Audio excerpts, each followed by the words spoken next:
Welcome to civil construction corner. तो आज हम देखेंगे बिल्डिंग कंस्ट्रक्शन सीक्वेंस क्या होती है, स्पेशली कन्वेंशनल बिल्डिंग और रेसिडेंशियल बिल्डिंग के लिए।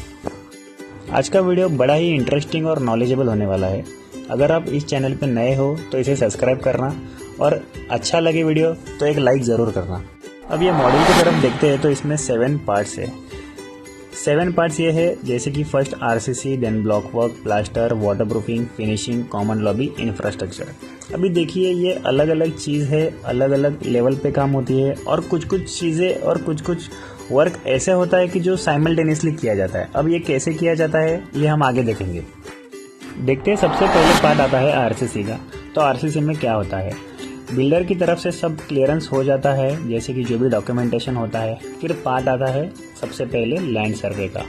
सर्वेयर टीम आती है, लैंड की सर्वे करती है, पॉइंट्स देती है। पॉइंट्स के हिसाब से साइट इंजीनियर्स को एक्सकैवेशन की मार्किंग देनी होती है। मार्किंग होने के बाद एक्सकैवेशन स्टार्ट किया जाता है।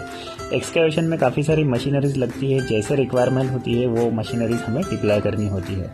जैसे ही एक्सकैवेशन कंप्लीट हो जाता है उसकी टेस्टिंग होती है। सॉइल की टेस्ट करने के लिए लैब में मटेरियल भेजा जाता है। फिर जैसे ही टेस्टिंग पॉजिटिव और जो भी आती है वो हिसाब से डिज़ाइन आती है और उसमें फाउंडेशन का वर्क किया जाता है।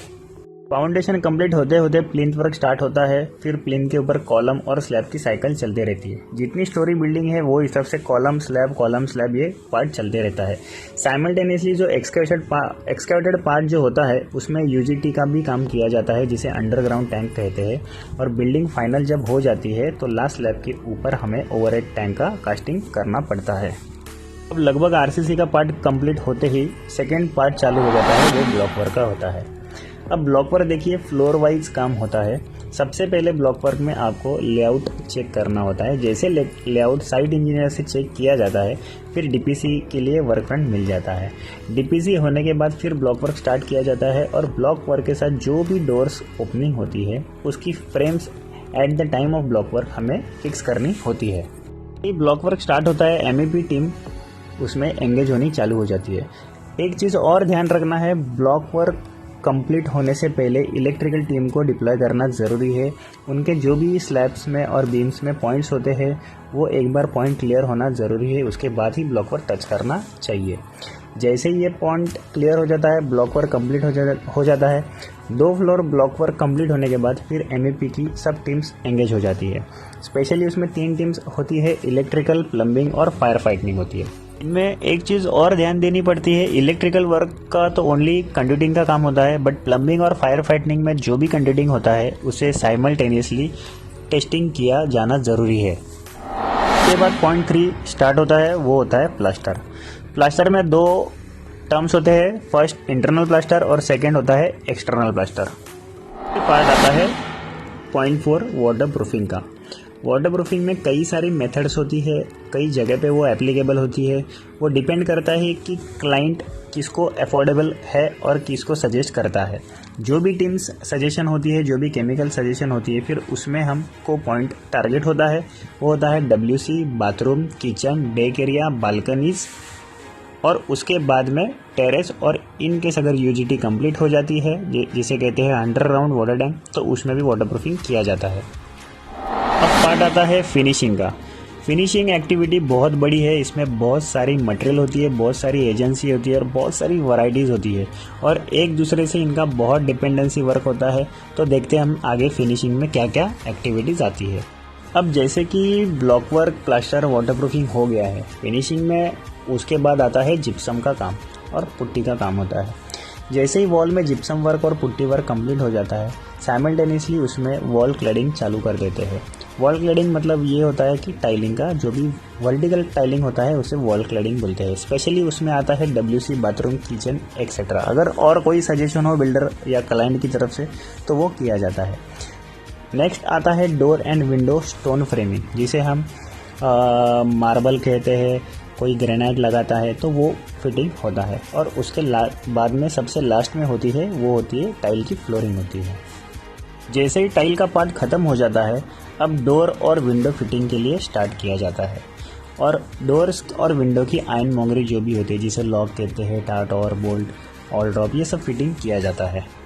अब जैसे कि डोर विंडो फिटिंग हो चुकी है, लॉकिंग सब सिस्टम हो चुका है, अब थेफ्ट होने का कोई भी चांसेस नहीं है, तब इलेक्ट्रिकल का वायरिंग का काम चालू हो जाता है, बोर्ड फिक्सिंग का काम चालू हो जाता है। जैसे ही ये सब काम हो जाते हैं, इलेक्ट्रिकल को चेकिंग करना पड़ता है कि जो भी कंडक्टिंग से जो भी वायर्स और केबल जो भी आए हुए हैं उनका प्रॉपर वर्किंग हुआ है या नहीं हुआ है। वो चेकिंग जैसे ही कंप्लीट हो जाती है, फिर पेंटर के लिए वर्क फ्रंट क्लियर हो जाता है। पेंटिंग वेंडर आते हैं, पेंटिंग का काम चालू करते हैं। उसमें सबसे पहले प्राइमर और एक कोट करके उस फ्लैट को रेडी करके छोड़ दिया जाता है। फ्लैट की बात कर रहे थे तो इंटरनल वर्क ऑलमोस्ट हो चुका है, बट साथ में ये भी ध्यान देना है कि एक्सटर्नल प्लास्टर और टेक्सचर और प्राइमर और पेंटिंग का काम हो चुका है। इन केस अगर ये काम बैलेंस होता है, एक्सटर्नल स्कैफोल्डिंग लगी होती है या फिर गंडोला होता है, क्लैडर होता है, उसकी वजह से थेफ्ट होने के चांसेस बढ़ जाते हैं। तो ये सब चीज़ें भी होनी बहुत ज़रूरी है साइमल्टेनियसली फिनिशिंग वर्क के। नेक्स्ट पार्ट आता है वो common and entrance lobby plus staircase का। जो काम हमने एक फ्लैट के लिए किया है, जो सीक्वेंस में हमने काम किया है, सेम सीक्वेंस कॉमन लॉबी के लिए भी किया जाता है। बट ये तब होता है जब भी फ्लैट का काम कंप्लीट हो जाता है, उसके बाद ही इसको हाथ लगाया जाता है। अब बात आता है इंफ्रास्ट्रक्चर का। क्या होता है ये इंफ्रास्ट्रक्चर? बिल्डिंग कंप्लीट होने के बाद जो बिल्डिंग के सराउंडेड एरिया होता है, जिसकी डेवलपमेंट होती है, उसे ही इंफ्रास्ट्रक्चर कहा जाता है। अब इसके पहले सबसे जो ज़रूरी चीज़ होती है ध्यान देने वाली, वो होती है सर्विसेज। सर्विसेज में काफ़ी सारी सर्विसेज होती है, जैसे कि ड्रेनेज की होती है, वाटर सप्लाई लाइन होती है, इलेक्ट्रिकल सप्लाई लाइन होती है और अदर सर्विसेज होती है। उसको कंप्लीट किया जाता है। वो होने के बाद फिर रोड और गार्डन का काम किया जाता है। ये काम होने के बाद लाइटनिंग की फिटिंग होती है, मेन गेट का इरेक्शन होता है, उसके डेकोरेशंस होते हैं और इंफ्रास्ट्रक्चर काम कंप्लीट किया जाता है।